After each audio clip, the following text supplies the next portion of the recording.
Bonjour et bienvenue dans cette vidéo où on va faire un nouveau comparatif de Flight Simulator 2024 avec Flight Simulator 2020. Alors pour être assez exhaustif, on va faire ce comparatif euh, à la fois en non VR, c'est-à-dire sur écran 4K, et en VR. Comme ça on va pouvoir comparer au fur et à mesure si on a des dégradations visuelles, si les textures satellites se sont améliorées avec la Sim Update 2. Donc on va comparer un petit peu tout ça et je vais vous donner un peu mon ressenti quand on sera dans le jeu pour pouvoir comparer certains points. Au niveau des paramètres, on va avoir des paramètres qui seront légèrement différents au niveau des affichages graphiques puisqu'on peut pousser davantage Flight Simulator 2020 que le 2024 actuellement. En tout cas dans ma configuration.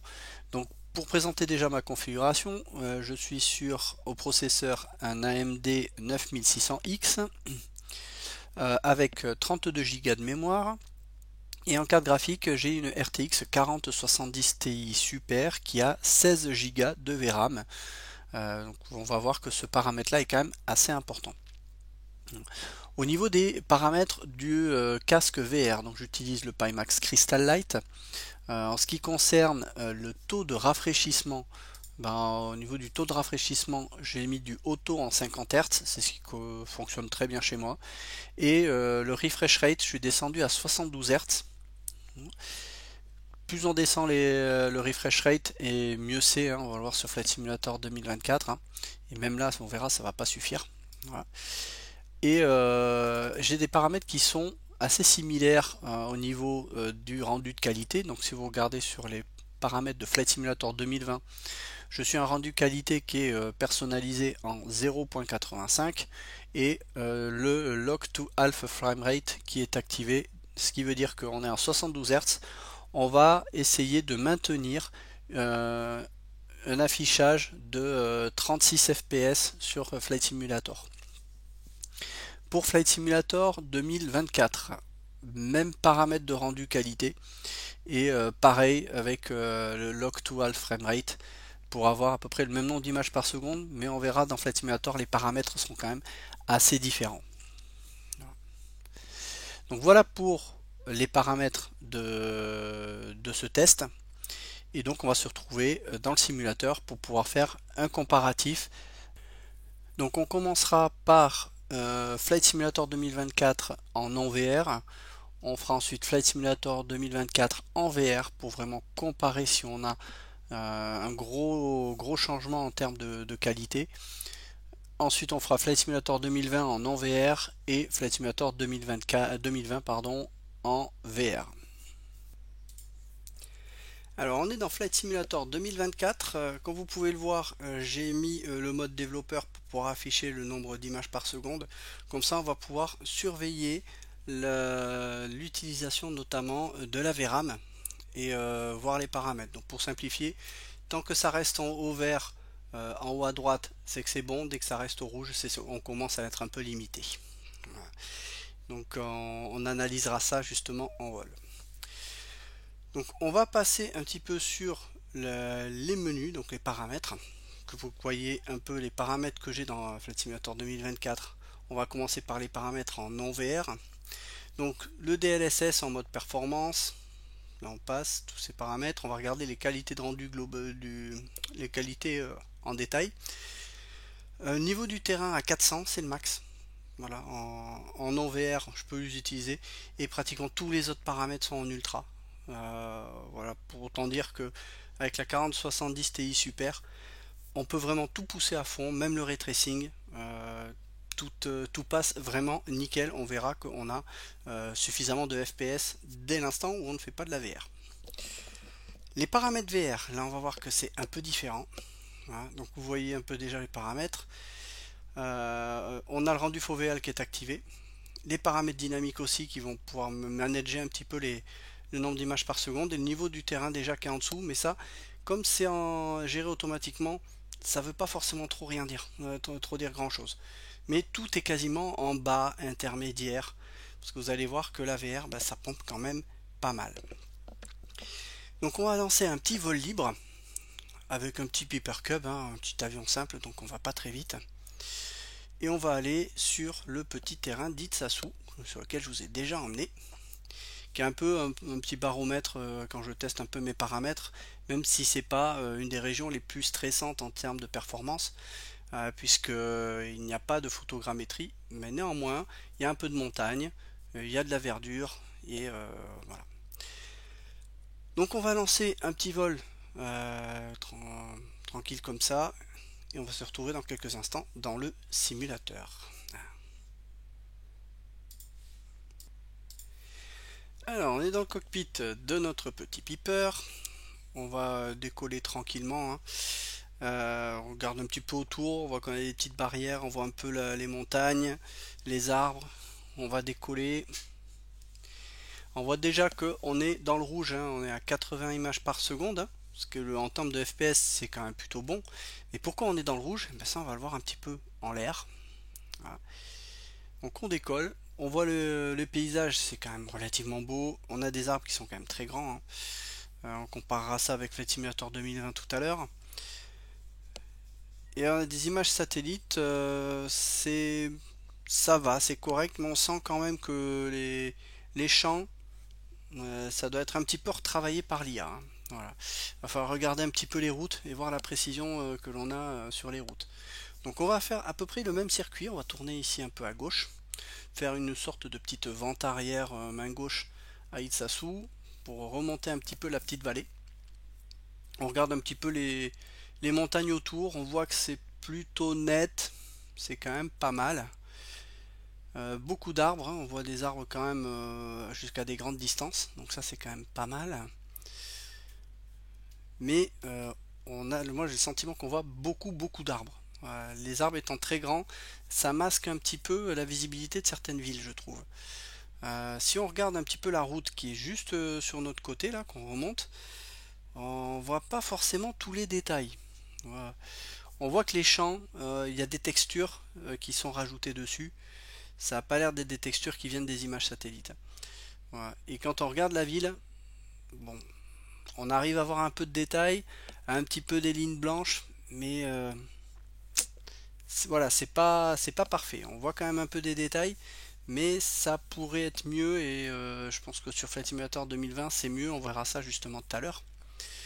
Voilà, donc on continue un petit peu notre petit virage. On voit qu'on a des arbres quand même à très grande distance, donc ça c'est quand même bien, mais des arbres qui sont assez grands. Voilà. Alors sur Flight Simulator 2020 on verra, moi j'ai installé le mode qui permet d'avoir des arbres plus petits et je trouve l'aspect est beaucoup plus réaliste par rapport à ce qu'on voit en vrai.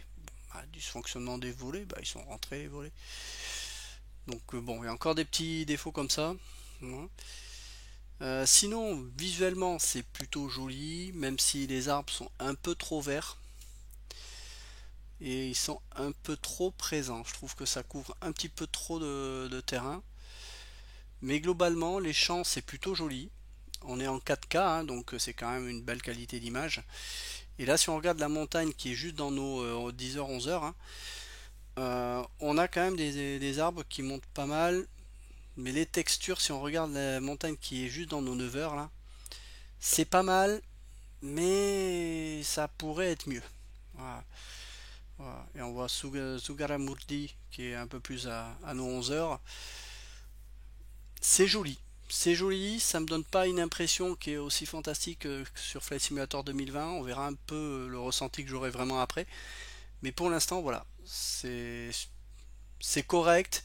Mais par contre, on est dans le rouge. Vous voyez que la VRAM, elle utilise la totalité. Je suis à 15,69 Go d'utilisé de VRAM.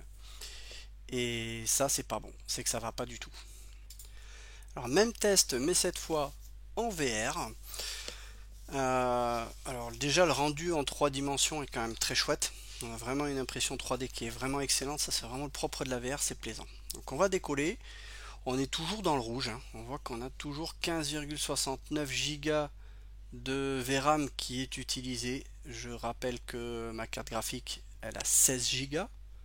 Donc ce qui est loin d'être dégueu, hein, pour une carte graphique, hein. Beaucoup qui sont aux environs de 8 à 12 Go, hein, dans le milieu de gamme. Il n'y a pas énormément beaucoup de cartes qui ont plus de 16 Go de VRAM, hein, hormis la 7900 XTX d'AMD qui a, je crois, 24 Go ou 22 Go, je sais plus.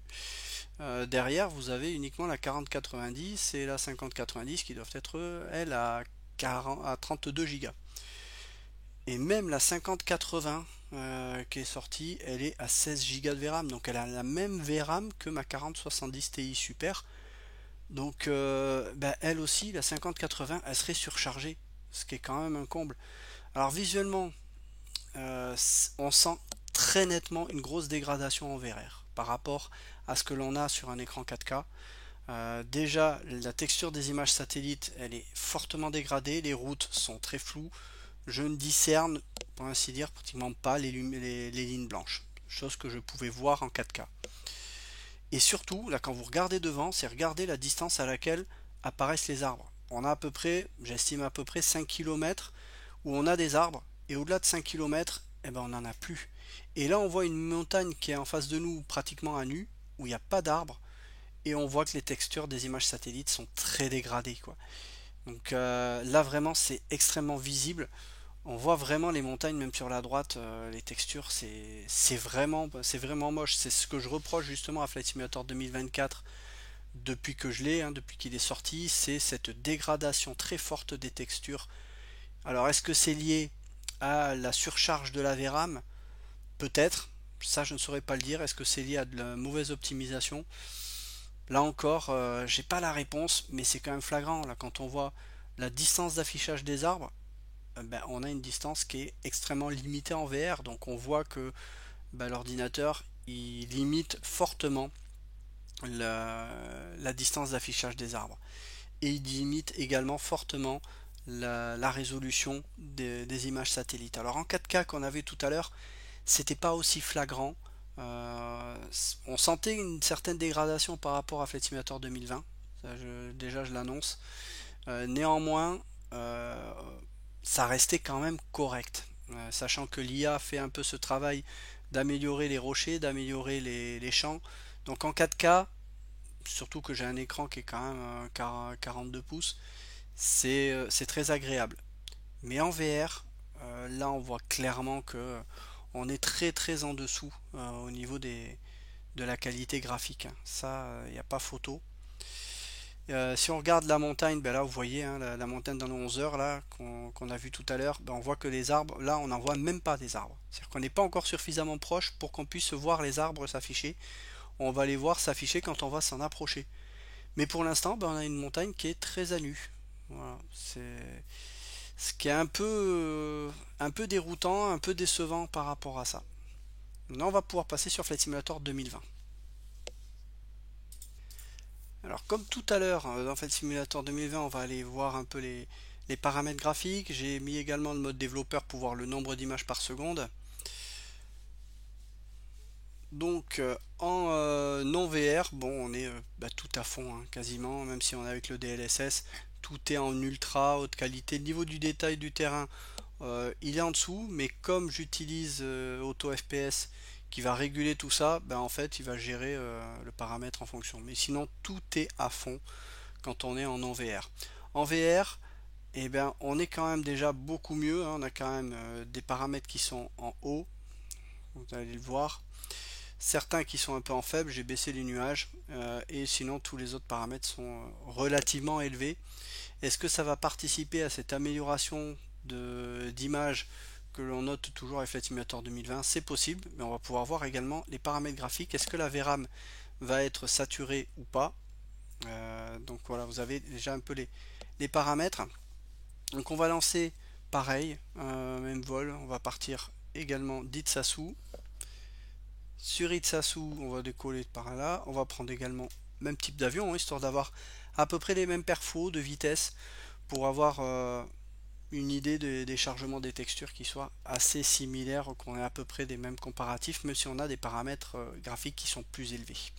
Voilà, donc on va prendre notre petit Piper Cub, on va lancer le vol et on se retrouve dans le jeu.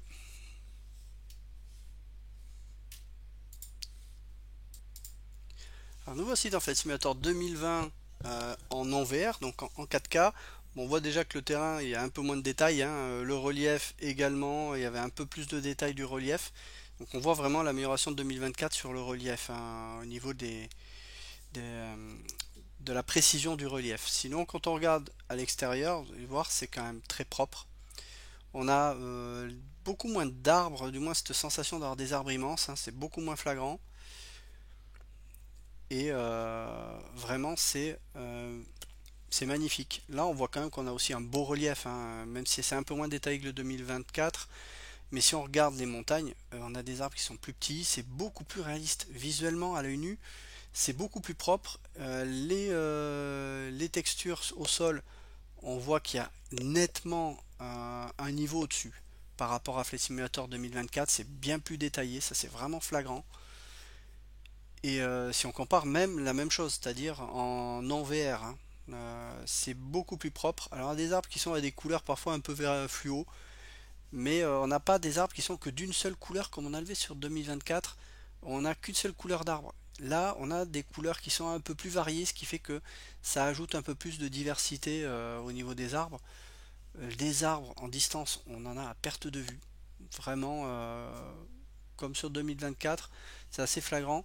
Mais comme ils sont plus petits, eh ben on voit davantage de détails sur les montagnes et les villes sont beaucoup plus dégagées. Donc on voit davantage les arbres qui sont dans les villes, c'est pas démesuré. Les paramètres sur la route, on voit vraiment les moindres détails. C'est ultra détaillé, vraiment. C'est très très beau. La colorimétrie, elle est vraiment propre. Là, les détails que je vois sur les montagnes juste à côté, mais c'est tout simplement magnifique. C'est une image, mais franchement, on n'a pas cet aspect de Flight Simulator 2024 qui ajoute un peu des rochers, mais c'est ultra propre. Comme quoi, ne serait-ce qu'une image satellite de très bonne qualité, et ben ça fait tout aussi bien le job. Voilà. Par contre, c'est quand on a vraiment des textures qui sont verticales, là oui, c'est sûr qu'on n'a pas forcément autant de détails. Mais voilà, si je regarde les routes, ah non mais les routes c'est magnifique, on voit vraiment les moindres détails, les moindres lignes blanches, c'est très propre. Là le rond-point par exemple, je vois les lignes blanches à un niveau de détail que je n'avais pas sur Flight Simulator 2024. Donc c'est vraiment flagrant. Et cet effet d'avoir des arbres qui sont pas forcément toujours très bien placés sur le 2020, mais sur le 2024 non plus. Mais comme ils sont plus petits, on a une taille d'arbre qui est beaucoup plus cohérente avec ce que l'on observe en réalité. Donc vraiment là, en image purement 4K, moi je trouve que l'image que j'ai dans Flight Simulator 2020, elle est beaucoup plus jolie. Au niveau des performances, on est dans le vert. On n'a pas eu un seul moment de rouge. Alors c'est des tout petits trucs brefs par moment peut-être. Mais là quand je regarde, alors j'ai pas la VRAM, clairement. Là j'ai la CPU memory, il me prend 14 Go sur mes 32 Go de RAM. Mais la VRAM, j'ai pas le paramètre. Donc ça je peux pas trop vous le dire. Néanmoins, alors j'ai quoi? GPU memory. Ouais, c'est peut-être ça. Bah, il me prend 6 Go 5 sur 14,937 Go. Si ça doit être ça. Ben, ça veut dire qu'il prend quand même plus de 2 fois moins de VRAM que Flight Simulator 2024. Et là, quand je regarde les montagnes que j'ai en arrière-plan de l'aérodrome d'Itsasu, mais c'est magnifique. J'ai vraiment un rendu visuel qui est plus joli que Flight Simulator 2024. Alors, je sais que certains vont me dire, oui, Flight Simulator 2024 est plus joli. Je suis d'accord. Faut voir après les paramètres graphiques. Mais là, visuellement, pour moi, c'est beaucoup plus joli. Est-ce qu'il faut mettre aussi peut-être ça sur le dos de la connexion internet? Moi je suis en Wi-Fi 6. Est-ce que peut-être une liaison filaire, ce serait mieux? Bah, ça faudra que je teste quand je changerai un peu ça. Mais en tout cas, voilà, visuellement, quand je regarde les montagnes que l'on a là, mais c'est magnifique. Les arbres, on a vraiment quelque chose qui est propre, qui est vraiment beau. Et les détails sur les villages, c'est rien à dire, hein, c'est du parfait, c'est fluide. Je suis à 72 images par seconde. Bah, c'est à peu près le même nombre d'images par seconde que j'avais sur Flight Simulator 2024, hein, et c'est plus fluide.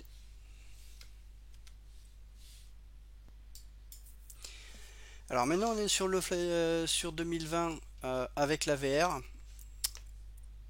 Hein, c'est enlever le frein de parc. Bon, bref. On a quelques petits pics de rouge qui nous dit limité un peu. Donc il y a potentiellement quelques petits pics de VRAM, hein, je pense. Mais en tout cas, voilà, ça reste fluide. 35 images par seconde, on est à 35-36. Ça correspond à la moitié du taux de rafraîchissement que j'ai réglé pour le casque, donc ça reste quand même stable. C'est très fluide. On décolle les images satellites, bah, très franchement, et ben je ne vois aucune différence avec la version en 4K de Flight Simulator 2020. C'est aussi net qu'en 4K, c'est-à-dire que l'image que j'ai dans le casque, elle équivaut à ce que j'ai sur mon écran 4K. C'est hyper détaillé, je vois tous les détails, je vois les lignes blanches, les moindres détails sur la route, les détails sur les montagnes, c'est tout simplement magnifique, le relief c'est superbe, l'effet 3D est vraiment magnifique. Les montagnes que j'ai en face, bah, je vois les moindres détails dessus. Ce qui montre que l'image satellite, elle n'est pas dégradée, même en VR, ce qui était pourtant le cas sur Flight Simulator 2024. Bah là, je ne ressens pas de dégradation. C'est nickel. Alors, ce que j'ai pas précisé en début de test, c'est que j'utilise donc Map Enhancement dans les deux versions, hein, la version 2024 et 2020, avec les images de Apple Map. Et franchement, c'est nickel, c'est ceux qui ont les meilleures colorimétries. Vraiment, en termes de définition, c'est nickel. Et là, bah, vous regardez ce qu'on avait en VR tout à l'heure sur 2024 avec une distance d'affichage des arbres qui était très limitée. Et ben là, ça n'est pas le cas. Là, je vois les arbres aussi loin que quand j'étais sur un écran 4K. C'est magnifique. Vraiment, faut vraiment le tester, ce casque, ce Crystal Light. Il est vraiment sublime. Et on sent qu'il n'y a vraiment aucune dégradation de l'image par rapport à ce que l'on a en 4K. On a vraiment 36 images par seconde qui restent vraiment stables. Là, vous regardez le rond-point qu'on voyait tout à l'heure. Je vois les moindres lignes blanches. C'est nickel. Il n'y a aucune dégradation, on va dire, des textures. C'est parfait. Les arbres qu'on a en dessous, les terrains, je vois les moindres détails sur les champs. C'est vraiment du parfait. Rien à redire. Et la sensation de VR, elle est vraiment excellente, elle est beaucoup plus réaliste. J'ai vraiment le sentiment d'avoir une image qui est une image de la réalité. Là où sur 2024, on avait une image qui faisait un peu fake, notamment avec des arbres qui étaient trop grands. Là, la hauteur des arbres déjà change complètement tout. La ville, vous voyez les arbres au milieu de la ville, alors que quand sur 2024, quand vous avez des arbres au milieu de la ville, bah, vous voyez plus certains bâtiments. Là, c'est ultra net, vraiment. Et c'est superbe. Vraiment, l'impression de vol en VR, elle est bien meilleure sur ce casque et sur Flight Simulator 2020. Pour moi, c'est le meilleur combo. Et en plus, on ne perd pas en performance. On n'a pas ces problèmes de VRAM, on a vraiment quelque chose qui est beaucoup plus joli. Donc, pour l'instant, moi, je reste toujours sur cet avis que dans ma configuration actuelle, pour avoir une bonne fluidité, et bien Flight Simulator 2020 pour moi reste encore au-dessus de Flight Simulator 2024 quand je vole en VR. Et c'est hyper plaisant, vraiment. Là, vous voyez la montagne qu'on a à 11 heures, qu'on observait tout à l'heure, ben, on a vraiment les arbres qui sont sur cette montagne. Donc on voit vraiment les arbres à la bonne hauteur, ce qui va bien, on voit suffisamment de détails, on voit les chemins, on voit les moindres détails dans les champs, les lignes des champs, c'est magnifique. Voilà. Donc on va en profiter pour aller se promener un petit peu dans le Pays Basque, hein. Voilà. C'est vraiment l'effet, il est tout simplement magnifique. C'est vraiment, j'ai rien à redire. L'effet que l'on a sur Flight Simulator de 2020 en VR, pour moi, on est encore un cran au-dessus de Flight Simulator 2024. Et là, je précise bien en VR, quoi. On a vu que sur les deux écrans, sur les écrans 4K, 2024 était quand même joli, 2020 était joli aussi, mais un peu mieux, je trouvais. Ça reste très subjectif, mais l'écart il n'est pas aussi flagrant. Par contre, l'écart en VR entre le 2024 et le 2020, il y a un monde encore. Il y a vraiment un monde. Et en termes de stabilité, de fluidité, il y a encore du boulot. Du côté d'Asobo, il va falloir qu'ils améliorent un peu tout ça. Regardez là la maison en dessous là, enfin le hangar, ben, on voit des lignes d'usure sur le terrain. Alors d'ailleurs, je reconnais peut-être le coin qui est ici. Je me demande si c'est pas entre Espelette et Hainois. Et si en face, là, dans nos midi 11 heures, si c'est pas le petit village d'Hainois. Si je regarde la courbure des villes, des routes, on a la route à l'entrée du village qui tourne, on a un petit rond-point. Ça semble correspondre. Bah, on va voir un petit peu la maison de ma grand-mère. On va essayer de repérer ça. Oui, ça ressemble bien à Hainois. Donc on va continuer un peu à Hainois. On va aller ensuite vers la frontière espagnole de Dankcharia. Et ouais, on reconnaît bien hein, les routes. On reconnaît vraiment bien tous ces détails. Alors on a des petits pics de rouge hein, au niveau des paramètres de performance, mais c'est vraiment des petits pics qui sont très légers, peut-être dû à la latence, mais c'est pas non plus la catastrophe quoi. C'est dans le casque, j'ai pas du tout d'effet désagréable. Alors on voit la carrière, alors on voit bien le pont. Ouais, là on arrive pile poil sur la frontière avec le poste frontière avant de la douane.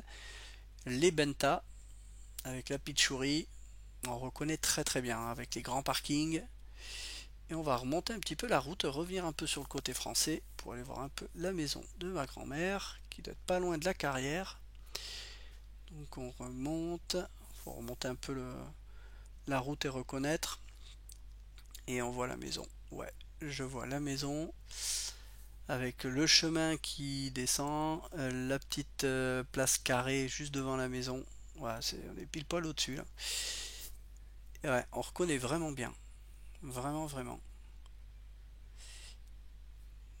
Et ça, c'est ultra détaillé. Hein. Sur le 2020, pas sûr que j'ai ce niveau de détail sur le 2024. Là, c'est vraiment ultra propre. Les champs sont nickel. Bref, je vois les lignes blanches des routes. C'est vraiment parfait. Ah, c'est fantastique. On reconnaît vraiment bien. La carrière que l'on a un petit peu à côté, bah en fait, même s'il y a pas mal de textures qui sont assez verticales, il y a quand même pas mal de détails. Alors c'est plutôt dans ces aspects-là que Flight Simulator 2024 va avoir tendance à améliorer les textures au sol. Hein. Et, on voit qu'il y a des textures un peu plus fines qui se chargent. Mais voilà, cet aspect de l'IA dans Flight Simulator 2024 peut améliorer un peu, mais l'amélioration, elle est très fictive, c'est-à-dire que c'est pas forcément exactement ce qu'il y a en réalité. Là, on a vraiment les images qui se chargent, et très franchement, je suis assez étonné du niveau de détail de la carrière. C'est super propre, on voit vraiment tous les détails. C'est magnifique. Le plaisir de voler sur 2020 en VR avec le Crystal Light, bah pour moi ça reste encore supérieur à Flight Simulator 2024. Hein. Vraiment, il n'y a pas photo. Alors, on va retourner un petit peu vers la frontière pour aller voir les Benta. Donc on reconnaît bien la route, les maisons juste avant la frontière que l'on a là. Ouais.